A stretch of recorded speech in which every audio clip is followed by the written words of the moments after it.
नमस्कार, ABP news पर मैं हूं आपके साथ शिरीन और बुलेटिन की शुरुआत कर लेते हैं महाराष्ट्र से आ रही एक बड़ी खबर के साथ। और खबर है कि महाराष्ट्र मंत्रिमंडल का विस्तार इसी हफ्ते होगा। सबसे बड़ी खबर इसमें यह है कि गृह मंत्री का पद डिप्टी सीएम देवेंद्र फडणवीस के पास रहने की पूरी संभावना जताई जा रही है। इसके अलावा बीजेपी के महाराष्ट्र अध्यक्ष चंद्रकांत पाटिल भी मंत्रिमंडल का हिस्सा होंगे, ये भी खबरें सामने आ रही हैं। तो अभी तक मंत्रिमंडल का विस्तार नहीं हो पाया है, लेकिन अब ये कहा जा रहा है कि इसी हफ्ते मंत्रिमंडल का विस्तार संभव है महाराष्ट्र में।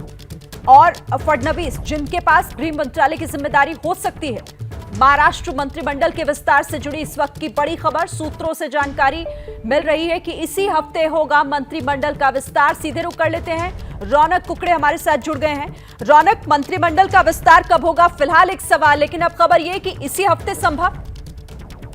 जी निश्चित तौर पर शिरीन, देखिए जो उप मुख्यमंत्री और मुख्यमंत्री एकनाथ शिंदे ये दोनों दिल्ली दौरे पर थे और कुछ देर बाद पहले ही देवेंद्र फडणवीस ने मीडिया से बात करते हुए इस बात के संकेत दिए कि मंत्रिमंडल का जो विस्तार है वो आने वाले हफ्ते में किसी भी हालत में हो जाएगा। लेकिन हमें जो सूत्र बता रहे हैं शिरीन, अगले 2 से 3 दिनों में एकनाथ शिंदे के मंत्रिमंडल का विस्तार जो है वो होने जा रहा है। और इस पर अब दिल्ली के जो बीजेपी के वरिष्ठ नेता है उन्होंने भी लगभग जो लिस्ट थी वो फाइनल कर दी है। जो जानकारी सामने निकल कर आ रही है उसके मुताबिक प्रदेश बीजेपी के अध्यक्ष चंद्रकांत पाटिल ये मंत्रिमंडल का हिस्सा होंगे। इसके अलावा जो गृह मंत्रालय को लेकर खबर ये आ रही थी कि उसको लेकर खींचतान है शिंदे और बीजेपी के बीच में, अब वो भी लगभग साफ हो गया है कि देवेंद्र फडणवीस के पास गृह मंत्रालय रहेगा। लेकिन सबसे चौंकाने वाली बात जो इस मंत्रिमंडल में होगी वो ये होगी कि बीजेपी की तरफ से करीबन 60% ऐसे चेहरे होंगे जो नए होंगे और 40% पुराने चेहरों को जो है वो मौका दिया जाएगा। तो गुजरात का जो फॉर्मूला है वो कहीं ना कहीं मंत्रिमंडल में उसकी एक छटा जो है वो देखने को मिल सकती है और कुल मिला के नए विधायकों को इस बार मंत्रिमंडल में मिल सकती है। जी शिरीन। ठीक है, शुक्रिया रौनक आपका। क्या नीतीश और बीजेपी में फिर से दूरियां बढ़ रही हैं? आरसीपी सिंह तो सिर्फ बहाना है। आज जेडीयू के अध्यक्ष ललन सिंह ने प्रेस कॉन्फ्रेंस में कहा कि आरसीपी के पीछे कौन है और किसने ये पूरी साजिश रची, इसका उन्हें मालूम है, उन्हें पता है। अब जेडीयू के आरोपों पर बीजेपी की प्रतिक्रिया भी सामने आई है। बीजेपी के नेता अरविंद सिंह ने कहा है कि ललन सिंह बीजेपी या किस पर आरोप लगा रहे हैं, ये उन्हें स्पष्ट करना चाहिए। अरविंद सिंह से जब पूछा गया कि क्या महाराष्ट्र की तर्ज पर बिहार में बीजेपी आरसीपी के जरिए कोई खेल करने की तैयारी में थी, इस पर अरविंद सिंह ने कहा कि हां, बिहार में बीजेपी खेल कर रही है। नीतीश को मुख्यमंत्री बनाकर विकास का खेल बिहार में किया जा रहा है। हमारे साथ बिहार बीजेपी के वरिष्ठ नेता और चीफ स्पोक्सपर्सन पार्टी के अरविंद सिंह जी हैं। सर, जदयू में उथल पुथल मचा हुआ है। आरसीपी सिंह पर उन्हीं की पार्टी के लोगों ने कई तरह के आरोप लगाए कि संपत्ति अर्जित कर रहे हैं, प्लॉट खरीद रहे हैं। इससे नाराज होकर आरसीपी ने इस्तीफा दे दिया, नीतीश पर भी अटैक किया। क्या कहेंगे? देखिए, ये उनके पार्टी का अंदरूनी मामला है और किसी पर आरोप लगाना, उसका जवाब सुनना, ये सब होते रहता है। लेकिन राजनीतिक शुचिता हर एक व्यक्ति और हर एक दल के लिए बहुत जरूरी है। समाज में राजनीतिक शुचिता होना चाहिए। जब तक जो है आप पाक साफ नहीं हैं, चाहे कोई भी व्यक्ति हो, कितना हो बड़ा ओहदे पर बैठा हो, समाज सारा चीज देखता है और हम उसका मूल्यांकन नहीं, हमसे ज्यादा जनता मूल्यांकन करती है। इसलिए जनता को कुछ चीज छोड़ देना चाहिए कि वो मूल्यांकन क्या कर रहा है। आपको लगता है कि आरसीपी सिंह पाक साफ है या नहीं, इसका जजमेंट जनता को करना चाहिए? देखिए, यह जनता दल यूनाइटेड का अंदर का मामला है, इस पर मुझे बोलने का कोई अधिकार नहीं है। लेकिन हम उस पर बता सकते हैं, ये बिहार के जनता इस पर ज्यादा उचित निर्णय लेता है। उधर सर, ये नहीं लगता है कि आरसीपी की करीबी बीजेपी से ज्यादा करीब होते जा रहे थे, इसलिए उनको भारी पड़ गया? जदयू ने एक मैसेज दिया है इस तरह का। देखिए, बीजेपी आदरणीय मुख्यमंत्री श्री नीतीश कुमार जी के करीबी है, इसलिए हम साथ में गठबंधन में हैं और माननीय मुख्यमंत्री जी मुख्यमंत्री हैं बिहार के और हमारे अभी एनडीए गठबंधन के नेता हैं। और हम लोग बिहार के विकास के लिए आपस में मिल करके अपने अपने कुछ घोषणा पत्र के एजेंडा को छोड़ करके बिहार के विकास के लिए हम साथ में बिहार का विकास कर रहे हैं और बिहार को जंगल राज से बचा करके और बिहार में विकास का एक इतिहास लिख रहे हैं माननीय मुख्यमंत्री जी के नेतृत्व। लेकिन जदयू तो आपको आंख दिखा रही है। शिक्षा मंत्री ने कह दिया कि जदयू केंद्रीय मंत्रिमंडल में शामिल नहीं होगी, 24-25 में साथ लड़ना यानी वो तब देखेंगे। देखिए, ये उनका निर्णय है, लेकिन हम जो है गठबंधन धर्म पालन करना जानते हैं। हमारा इतिहास रहा है लंबा गठबंधन चलाने का। हम बिहार के हित में गठबंधन धर्म को पालन करते रहे हैं और करते रहेंगे।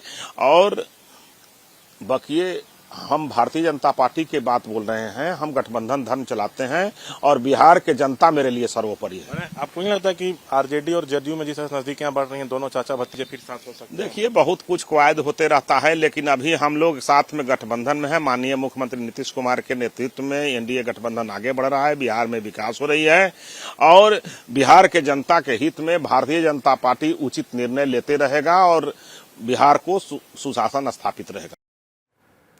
तो एबीपी न्यूज से पहले सबसे पहले बिहार की एक खबर आपको एबीपी न्यूज ने दिखाई, जिसके बाद एबीपी न्यूज के कैमरे पर ही आरसीपी सिंह ने कल इस्तीफा दे दिया।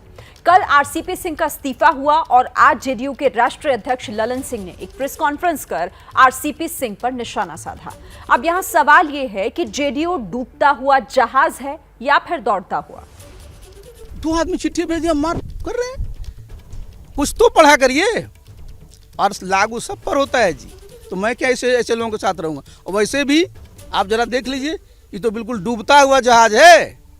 मैं तो अपने सब वर्करों से कहूंगा कि जहां काम होना है वहां चलो, अपने साथ रहो मजबूती से। क्या करोगे इन लोगों का झोला ढो करके? यहाँ तो जितने सब झोला, पहले जितना लोगों को देख लीजिए, चुनाव में खिलाफ काम किया, सब लोग महिमा मंडित हो रहे हैं। डूबता हुआ जहाज है। हम उनको बता देना चाहते हैं आपके माध्यम से कि जनता दल यूनाइटेड डूबता हुआ जहाज नहीं, दौड़ता हुआ जहाज है और आने वाले समय में ये पता चल जाए।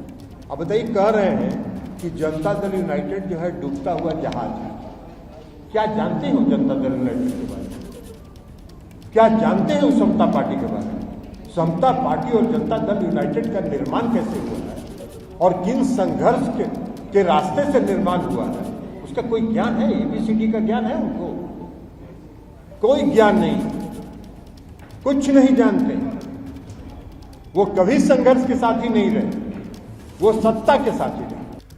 नोएडा की सोसाइटी में महिला से बदसलूकी का आरोपी श्रीकांत त्यागी अभी तक फरार है।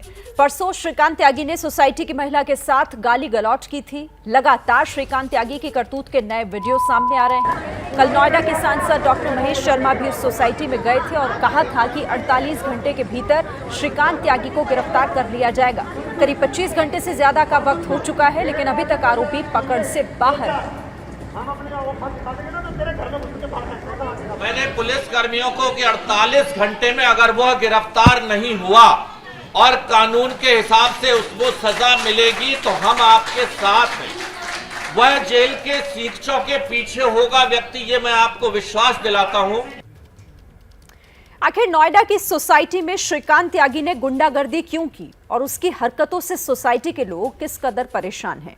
पूरे विवाद की इनसाइड स्टोरी देखिए।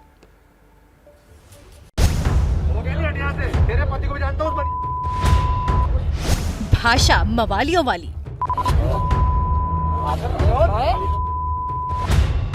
तेवर माफियाओं वाले,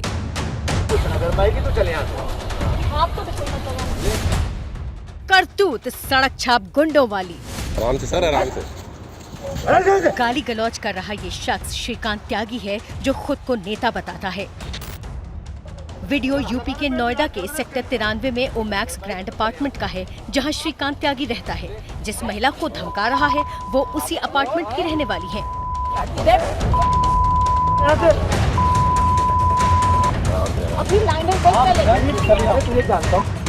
अब पूरा मामला समझिए। मामला एक जमीन का है। जमीन अपार्टमेंट की है, श्रीकांत त्यागी के ग्राउंड फ्लोर वाले फ्लैट के सामने की है। किसी शातिर भू माफिया की तरह श्रीकांत की नजर जमीन पर थी। उसने पहले अपने घर की बाउंड्री तोड़कर उसे कॉमन एरिया वाली जमीन से मिलाया, फिर उस पर बड़े पेड़ लगाए, फिर उसमें जमीन के इस टुकड़े के चारों तरफ पौधे लगाकर जमीन को घेर लिया। अपार्टमेंट के लोग पार्क की इस कॉमन जमीन का इस्तेमाल टहलने बैठने के लिए करते थे। अपने झूठे रसूख के नशे में चूर श्रीकांत ने जब चारों तरफ पौधा लगा दिया तो इस महिला ने आवाज उठाई, कब्जे की जमीन पर लगा एक पेड़ उखाड़ दिया। नतीजा, करीब दर्जन भर लोगों की मौजूदगी में सड़क छाप गुंडों की तरह श्रीकांत त्यागी ने न सिर्फ गाली गलौज किया बल्कि महिला के साथ हाथापाई भी की। इस वीडियो पर ध्यान दीजिए, आसपास करीब दर्जन भर से ज्यादा लोग तमाशबीन बने हुए हैं। तमाशा देखने वालों में सोसाइटी के गार्ड्स भी हैं और लोग भी, लेकिन किसी की हिम्मत नहीं हो रही कि सत्ता के नशे में चूर बुलडोजर बने इस गुंडे नेता को रोके। भैया रेसिडेंट्स क्या, हमारी सिक्योरिटी सब घबराई हुई है, क्योंकि वो किसी पे भी कभी भी हाथ उठा देता है, कुछ भी बदतमीजी से बोल दे। वो गार्ड्स के साथ बदतमीजी कर चुके हैं, मेल हमारे जो जेंट्स हैं उनके साथ बदतमीजी कर चुके हैं, सिक्योरिटी के साथ। तो हमें ये लगा शायद लेडीज़ के साथ बदतमीजी ना करें, दैट्स व्हाई आई केम आगे। बट मुझे क्या पता था कि वो लेडी, और जब उसने लेडी के साथ बदतमीजी की, फिर all the ladies were together and then we fought against him. शनिवार के दिन पुलिस ने इसके घर पर भी दबिश दी है और इसकी 3 गाड़ियां कब्जे में ले ली हैं। इन गाड़ियों पर जो नंबर था वो भी इसके नेता होने के झूठ को तेजी से फैलाने में मददगार था। ये देखिए इसकी इस लग्जरी एसयूवी का नंबर, ये नंबर 1 है। इसी वीवीआईपी नंबरों के दम पर भी वो अपने रसूख के दावों को लोगों के सामने झाड़ता था। खुद को बीजेपी नेता बताकर लोगों को धमकाने का झूठ फैलाने वाले श्रीकांत त्यागी का विवादों से पुराना नाता है। ये बददिमाग बेवफाई के आरोप में लखनऊ में पहले भी अपनी बीवी और बच्चों के सामने बेइज्जत हो चुका है। उस वक्त गोमती नगर थाने में काफी बवाल हुआ था। बड़ी गाड़ी, गनर और घर के बाहर तैनात बाउंसरों के दम पर श्रीकांत त्यागी ने भ्रम फैला रखा था कि वो रसूखदार नेता है जिसकी पहुंच लंबी है। इसी झूठी पहचान के दम पर उसने पहले इसी सोसाइटी में बेसमेंट पर भी कब्जा कर रखा है। आप देख सकते हैं इस वक्त तस्वीरों में कि ये जो है श्रीकांत त्यागी के बेसमेंट की दीवार है, जहां पर पहले जो है वो दरवाज़ा हुआ करता था। कल तक जो है ये जो दीवार है यहाँ पर एक दरवाज़ा नुमा हुआ करता था यहाँ पर, और जैसा कि रेजिडेंट बता रहे हैं कि इसी दरवाजे के ज़रिए जो है वो उनके बाउंसर्स और बाकी चीज़ें जो हैं वो जाया करती थी। और मैं अपने कैमरा पर्सन को दिखाऊंगा कि इसके साथ ही साथ वो और भी बेसमेंट की दीवारें दिखाए। आपको बेसमेंट में कहीं पर भी जो है वो दरवाजे जैसी कोई संरचना जो है वो नहीं मिलेगी। सिर्फ जो है ये जो फ्लैट है श्रीकांत त्यागी का, सिर्फ और सिर्फ यहाँ पर आपको ऐसी जो संरचना है दरवाजे की वो आपको सिर्फ यहाँ पर दिखेगी। शकल लेके आ गई है। क्या हो गया भाई साहब? अरे उसके डर का ये कारोबार सोसाइटी में कई दिनों से चल रहा था। फिर एक महिला ने हिम्मत दिखाई और इसकी झूठ की लंका को जलाकर खाक कर दिया। गाली गलौज का वीडियो वायरल होने और श्रीकांत तिवारी के फरार होने के बाद श्रीकांत त्यागी के अवैध कब्जे वाली जमीन पर लोगों के गुस्से का बुलडोजर चल गया।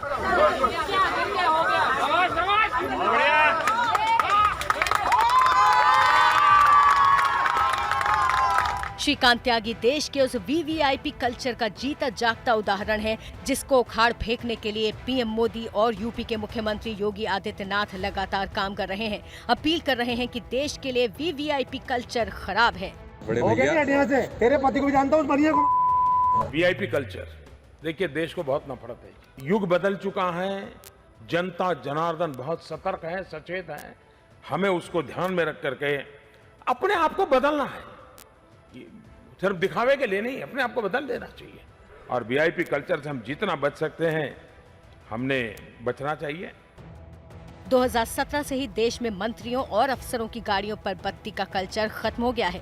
संसद की कैंटीन की सब्सिडी खत्म हुई। यूपी में गाड़ियों पर जातियों के नाम लिखने पर बैन है। सीएम योगी ने स्वागत में दिए जाने वाले गुलदस्ते पर लगाई रोक। नोटबंदी और कोविड के टीके में भी वीआईपी कल्चर खत्म किया। श्रीकांत त्यागी दरअसल एक कल्चर का जीता जागता उदाहरण है। झूठे रसूख की चादर ओढ़कर ऐसे लोग भ्रष्टाचार का घी पीते हैं। जब टोका जाए तो मनगढ़ंत पहुंच का डंडा हाँकने लगते हैं। ये वाला श्रीकांत त्यागी तो अब बच नहीं पाएगा, लेकिन बड़ा सवाल ये भी है कि ऐसे श्रीकांत त्यागी न जाने देश में कितने घूम रहे हैं, उन पर कब होगी कार्रवाई। कैमरा पर्सन मोहित कासले के साथ अहमद बिलाल, एबीपी न्यूज, नोएडा।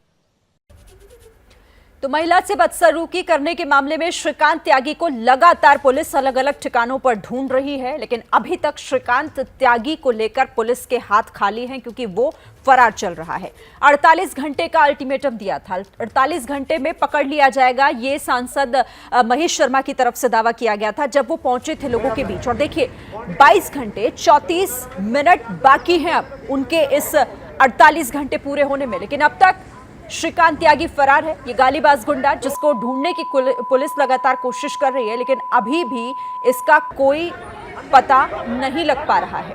तो एक सोसाइटी के भीतर जिस तरह से अवैध कब्जे को लेकर ये पूरा विवाद खड़ा हुआ और सोसाइटी की एक महिला के साथ श्रीकांत त्यागी ने गाली गलौज की, जब पुलिस में ये मामला पहुंचा, जब वीडियोस वायरल हुए, तब जाकर श्रीकांत त्यागी के कुछ और वीडियोस भी और उसके ऐसे ही कई पुराने कारनामों का भी खुलासा हुआ कि कैसे वो सोसाइटी में रहने वाले लोगों को डरा कर धमका कर रखता था, परेशान करता था।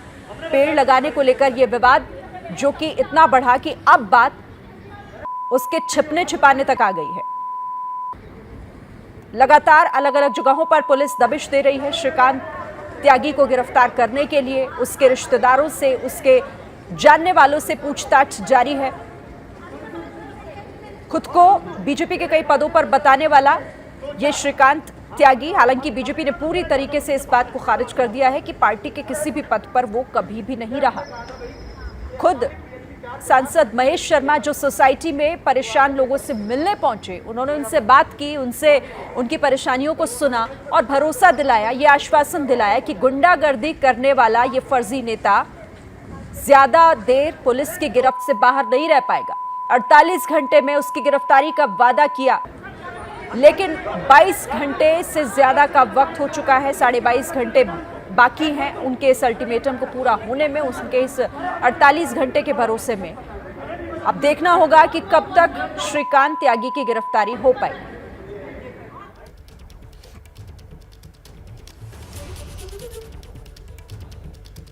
तो इस खबर पर हमारी नजर आगे भी रहेगी। फिलहाल एक बार फिर से बिहार में मचे भूचाल की बात कर लेते हैं।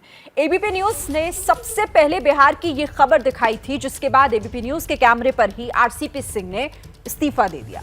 कल आरसीपी सिंह का इस्तीफा हुआ और आज जेडीयू के राष्ट्रीय अध्यक्ष ललन सिंह ने प्रेस कॉन्फ्रेंस कर आरसीपी सिंह पर निशाना साधा। सवाल है कि जेडीयू डूबता हुआ जहाज है या फिर दौड़ता हुआ।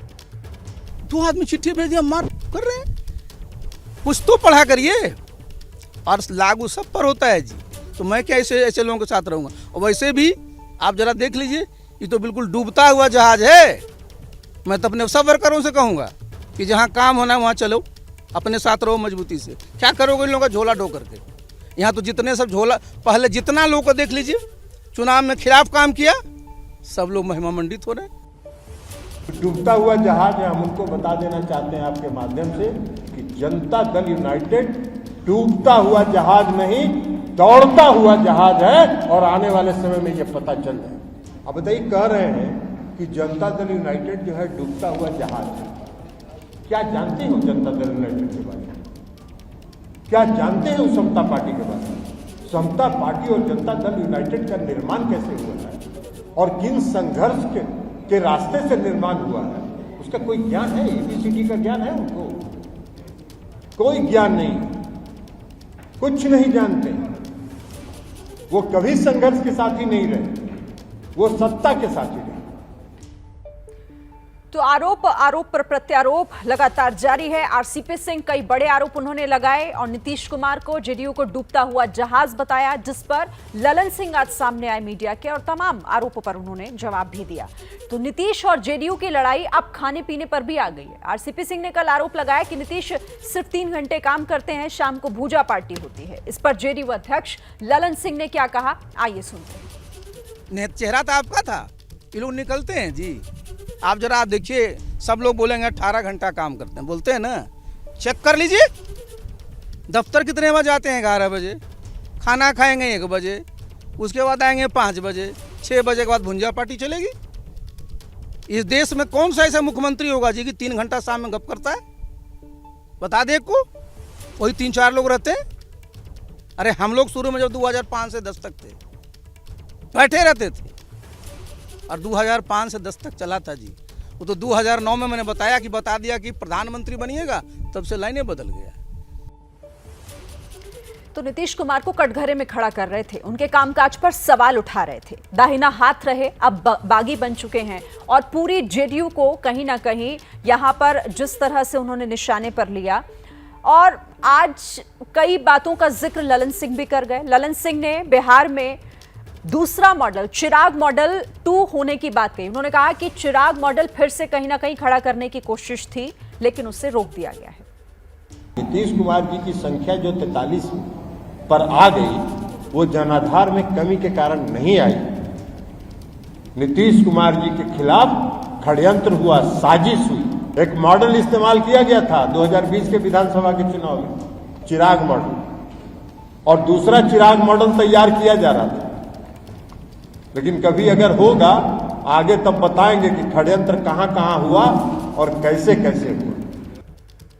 तो ललन सिंह ने कहा कि सत्ता के साथी थे आरसीपी सिंह, उनको तो जाना ही था, आज नहीं तो कल वो जाने ही वाले थे, और देर से चाहे सवेर से, लेकिन वो अब साथ छोड़ चुके हैं। और उन्होंने बताया कि आखिर किस तरीके से ये पूरी प्लानिंग चल रही थी, पूरी साजिश हो रही थी नीतीश कुमार के खिलाफ, जेडीयू के खिलाफ बिहार में। तो बिहार में अब कई तरह के सवाल खड़े हो गए हैं। बिहार में काबा, बिहार में बवालबा। बिहार की राजनीति में इन दिनों दिलचस्प राजनीति हो रही है। एनडीए की सहयोगी जेडीयू में बगावत है, और इस बगावत के चलते एनडीए में भूचाल मचा हुआ है। विपक्ष तमाशा देख रहा है, और ऐसे में सवाल पूछा जा रहा है कि क्या बिहार में राजनीतिक तस्वीर अब बदलने जा रही है। आरसीपी सिंह बनाम नीतीश की जंग में हो गई है एंट्री, घर जलाने वाले चिराग की। सवाल है, कौन सा चिराग किसके घर में आग लगा रहा है? कल पूर्व जेडीयू नेता आरसीपी सिंह ने आरोप लगाया, तो आज जेडीयू ने पलटवार करते हुए आरसीपी सिंह को दूसरा चिराग बता दिया। नीतीश कुमार जी की संख्या जो 43 पर आ गई, वो जनाधार में कमी के कारण नहीं आई। नीतीश कुमार जी के खिलाफ षड्यंत्र हुआ, साजिश हुई। एक मॉडल इस्तेमाल किया गया था 2020 के विधानसभा के चुनाव में, चिराग मॉडल, और दूसरा चिराग मॉडल तैयार किया जा रहा था। लेकिन कभी अगर होगा आगे तब बताएंगे कि षड्यंत्र कहां कहां हुआ और कैसे कैसे हुआ। दरअसल 2020 बिहार विधानसभा चुनाव में लोक जनशक्ति पार्टी के चिराग पासवान की रणनीति ने जेडीयू को करंट दिया था। एलजेपी ने बीजेपी के खिलाफ सिर्फ 6 उम्मीदवार उतारे थे, जबकि जेडीयू के खिलाफ सभी 115 सीट पर उम्मीदवार उतारे। एलजेपी के इस कदम से जेडीयू को 2% वोटों का नुकसान हुआ, जबकि जेडीयू की 20 से 22 सीट कम हुई। नतीजा, बिहार में बीजेपी जेडीयू से बड़ी पार्टी बन गई। अब जब आरसीपी ने जेडीयू और नीतीश के खिलाफ मोर्चा खोला, तो जेडीयू को घर जलाने वाले दूसरे चिराग का डर सताने लगा। खाना खाएंगे 1 बजे, उसके बाद आएंगे 5 बजे, 6 बजे के बाद भुंजा पार्टी चलेगी।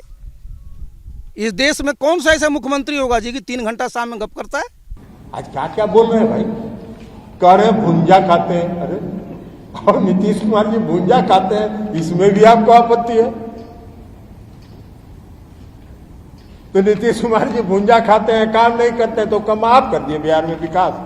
बिहार में इतना जो सड़क का जाल बिछा दिए, घर घर बिजली पहुंचा दिए, कानून व्यवस्था ठीक कर दिए, हर घर नल का जल पहुंचा दिए, हर गली गांव का गली और नली पक्कीकरण करा दिए, आप करा दिए कि मुख्यमंत्री नीतीश कुमार जी।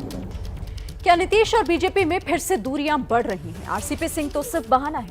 आज जेडीयू के अध्यक्ष ललन सिंह ने प्रेस कॉन्फ्रेंस में कहा कि आरसीपी के पीछे कौन है, किसने ये पूरी साजिश रची, इसका उन्हें पता है। अब जेडीयू के आरोपों पर बीजेपी की प्रतिक्रिया भी सामने आई है। बीजेपी के नेता है अरविंद सिंह, जिन्होंने कहा है कि ललन सिंह बीजेपी या किस पर आरोप लगा रहे हैं, ये तो उन्हें स्पष्ट करना चाहिए। अरविंद सिंह से जब ये पूछा गया कि क्या महाराष्ट्र की तर्ज पर बिहार में बीजेपी आरसीपी के जरिए कोई खेल करने की तैयारी में थी, तो इस पर अरविंद सिंह ने कहा कि हाँ, बिहार में बीजेपी खेल कर रही है। नीतीश को मुख्यमंत्री बनाकर विकास का खेल बिहार में हो रहा है। हमारे साथ बिहार बीजेपी के वरिष्ठ नेता और चीफ स्पोक्स पर्सन पार्टी के अरविंद सिंह जी हैं। सर, जदयू में उथल पुथल मचा हुआ है। आरसीपी सिंह पर उन्हीं की पार्टी के लोगों ने कई तरह के आरोप लगाए कि संपत्ति अर्जित कर रहे हैं, प्लॉट खरीद रहे हैं। इससे नाराज होकर आरसीपी ने इस्तीफा दे दिया, नीतीश पर भी अटैक किया। क्या कहेंगे? देखिए, यह उनके पार्टी का अंदरूनी मामला है, और किसी पर आरोप लगाना, उसका जवाब सुनना, ये सब होते रहता है। लेकिन राजनीतिक सूचिता हर एक व्यक्ति और हर एक दल के लिए बहुत जरूरी है। समाज में राजनीतिक सूचिता होना चाहिए।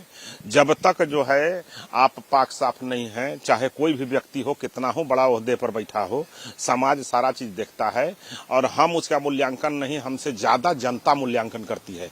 इसलिए जनता को कुछ चीज छोड़ देना चाहिए कि वो मूल्यांकन क्या कर रहा है। आपको लगता है कि आरसीपी सिंह पाक साफ है या नहीं, इसका जजमेंट जनता को करना चाहिए? देखिए, ये जनता दल यूनाइटेड का अंदर का मामला है, इस पर मुझे बोलने का कोई अधिकार नहीं है। लेकिन हम उस पर बता सकते हैं, ये बिहार के जनता इस पर ज्यादा उचित निर्णय लेता है। उधर सर ये नहीं लगता है कि आरसीपी की करीबी बीजेपी से ज्यादा करीब होते जा रहे थे, इसलिए उनको भारी पड़ गया? जदयू ने एक मैसेज दिया है इस तरह का। देखिए, बीजेपी आदरणीय मुख्यमंत्री श्री नीतीश कुमार जी के करीबी है, इसलिए हम साथ में गठबंधन में हैं और माननीय मुख्यमंत्री जी मुख्यमंत्री हैं बिहार के और हमारे अभी एनडीए गठबंधन के नेता हैं। और हम लोग बिहार के विकास के लिए आपस में मिल करके अपने अपने कुछ घोषणा पत्र के एजेंडा को छोड़ करके बिहार के विकास के लिए हम साथ में बिहार का विकास कर रहे हैं और बिहार को जंगल राज से बचा करके और बिहार में विकास का एक इतिहास लिख रहे हैं माननीय मुख्यमंत्री जी के नेतृत्व। लेकिन जदयू तो आपको आंख दिखा रही है। शिक्षा मंत्री ने कह दिया कि जदयू केंद्रीय मंत्रिमंडल में शामिल नहीं होगी, 24-25 में साथ लड़ना या नहीं वो तब देखेंगे। देखिए, ये उनका निर्णय है, लेकिन हम जो है गठबंधन धर्म पालन करना जानते हैं। हमारा इतिहास रहा है लंबा गठबंधन चलाने का। हम बिहार के हित में गठबंधन धर्म को पालन करते रहे हैं और करते रहेंगे। और बाकी हम भारतीय जनता पार्टी की बात बोल रहे हैं, हम गठबंधन धर्म चलाते हैं और बिहार के जनता मेरे लिए सर्वोपरि है। आपको नहीं लगता कि आरजेडी और जदयू में जिस नजदीकियां बढ़ रही हैं, दोनों चाचा भतीजे फिर साथ हो सकते हैं? देखिए, बहुत कुछ क्वायद होते रहता है, लेकिन अभी हम लोग साथ में गठबंधन में है। माननीय मुख्यमंत्री नीतीश कुमार के नेतृत्व में एनडीए गठबंधन आगे बढ़ रहा है, बिहार में विकास हो रही है और बिहार के जनता के हित में भारतीय जनता पार्टी उचित निर्णय लेते रहेगा और बिहार को सुशासन स्थापित रहेगा। स्वतंत्रता दिवस के पहले राष्ट्रीय जांच एजेंसी यानी कि एनआईए को बड़ी कामयाबी हाथ लगी है। एनआईए ने दिल्ली के बाटला हाउस इलाके से इस्लामिक स्टेट के एक फंड मैनेजर को गिरफ्तार किया, जो देश भर से चंदा इकट्ठा कर अपने आकाओं को पैसे भेज रहा था।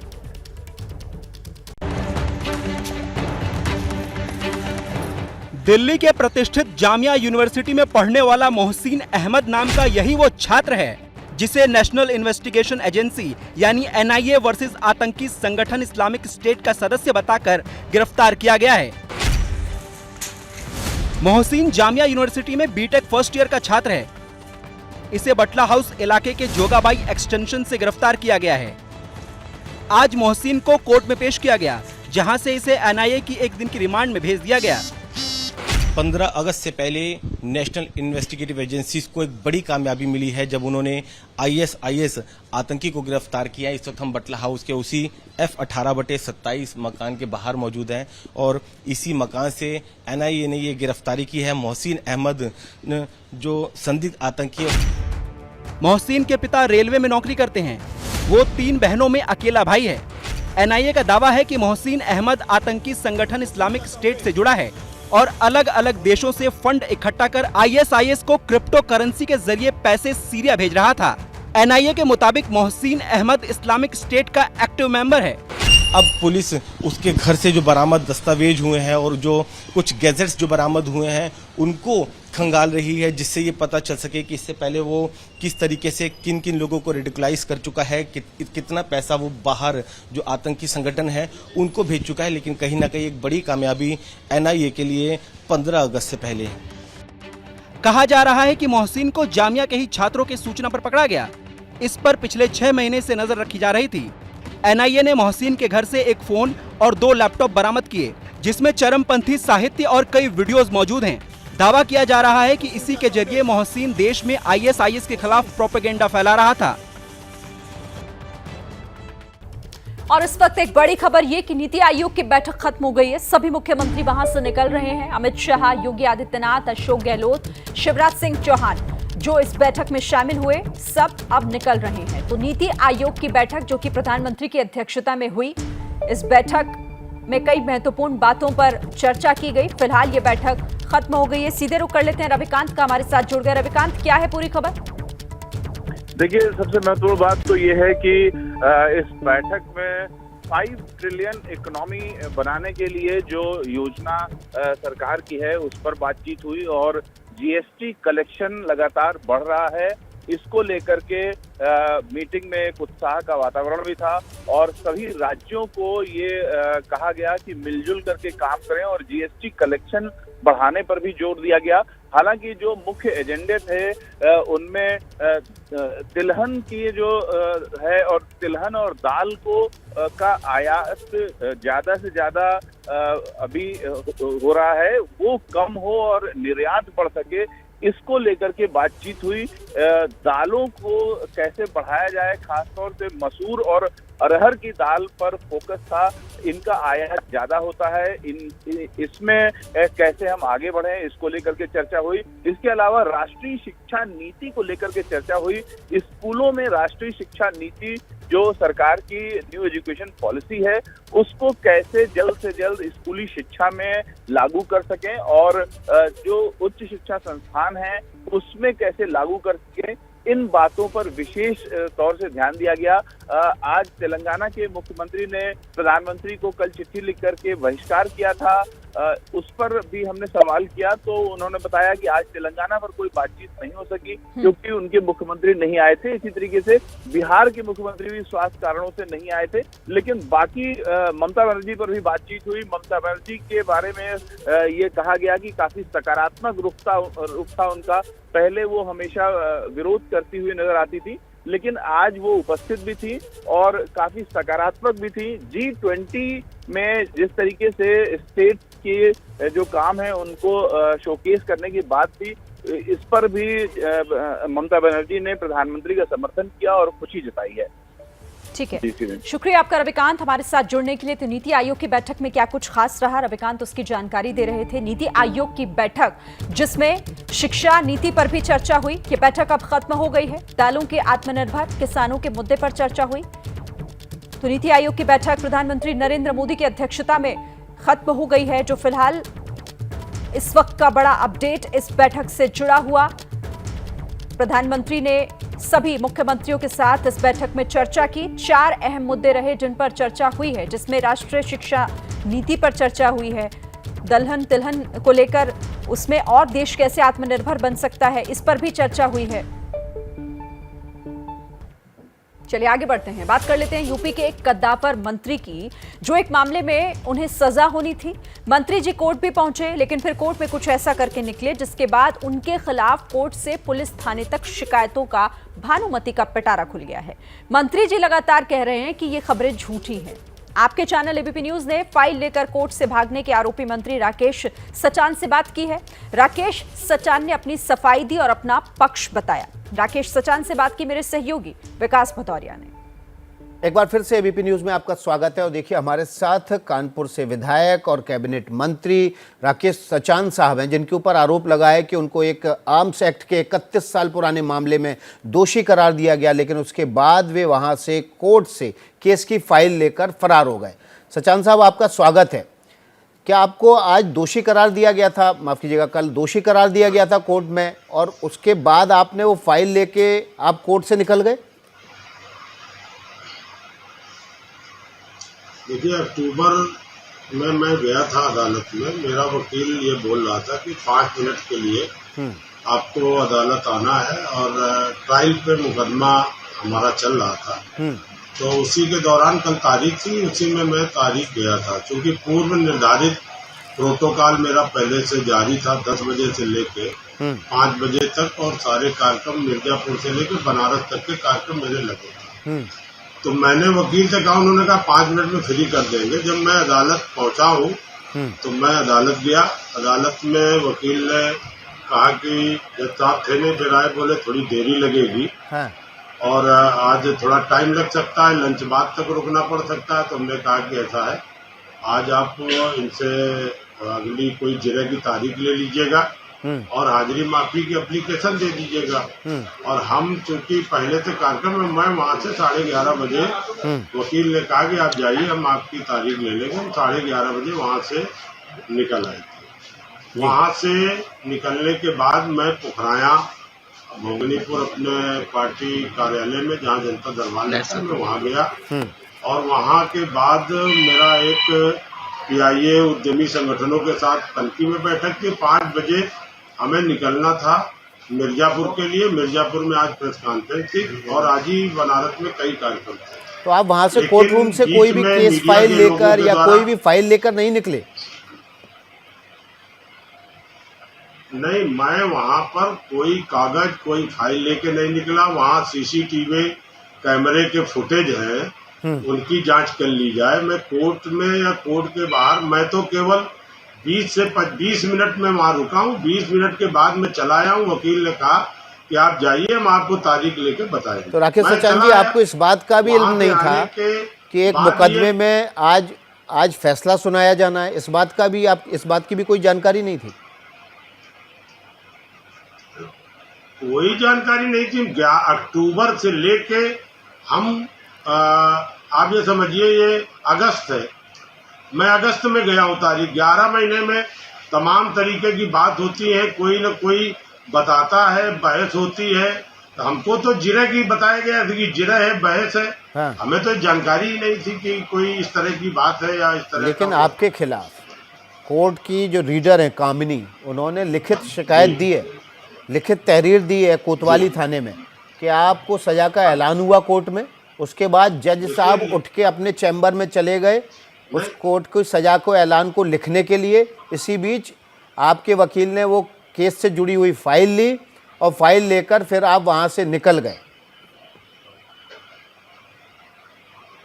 देखिए, ये निराधार है। मैं वकील की इजाजत से मैं निकला था, वकील वहीं पर थे और ना मैं कोई फाइल लाया ना कागज लाया। अगर कहीं कोई इस तरह की आरोप लगा रहे तो वहाँ सीसीटीवी कैमरे पूरी अदालत में लगे हुए नीचे से ऊपर तक। निश्चित तौर पर जांच का विषय, उसमें जांच में देखा जाएगी सीसीटीवी में मैं कहाँ मौजूद हूँ। मैं तो 15 मिनट रहा, 15 मिनट बाद वहाँ 20 मिनट बाद मैं निकल आया। और वो जो तमाम पार्टी के लोगों ने, विशेषकर समाजवादी पार्टी ने ट्वीट किया कि गिट्टी चोरी के मामले में सजा हो गई, वो भाग गए, फरार हो गए। ना मैं कभी फरार हुआ था, ना मैं कहीं से भागा हूँ। नहीं, वो तो देखिए अलग मसला हो गया। ये तो कोर्ट की रीडर है, कोर्ट की रीडर ने लिखित शिकायत दी है और हस्तलिखित है, ये हस्ताक्षर है उनके। अब कोर्ट के रीडर ने लिखित शिकायत दी है तो कोर्ट के रीडर ने ये भी देखा होगा ना कि किसने लिया। ये भी तो जांच का विषय है कि किसने कागज लिया, क्या हुआ। बिल्कुल, उन्होंने अपनी शिकायत में लिखा है। मैं आपको शिकायत पढ़ के बताऊं क्या?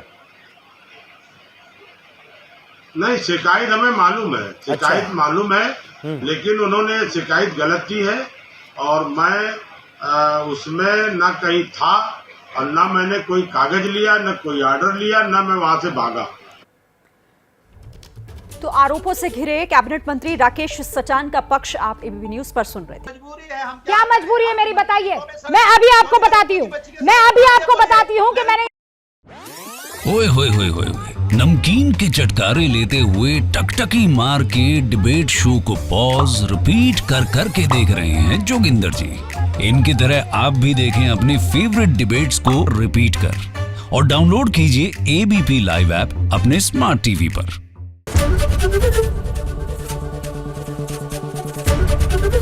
एबीपी न्यूज आपको रखे आगे।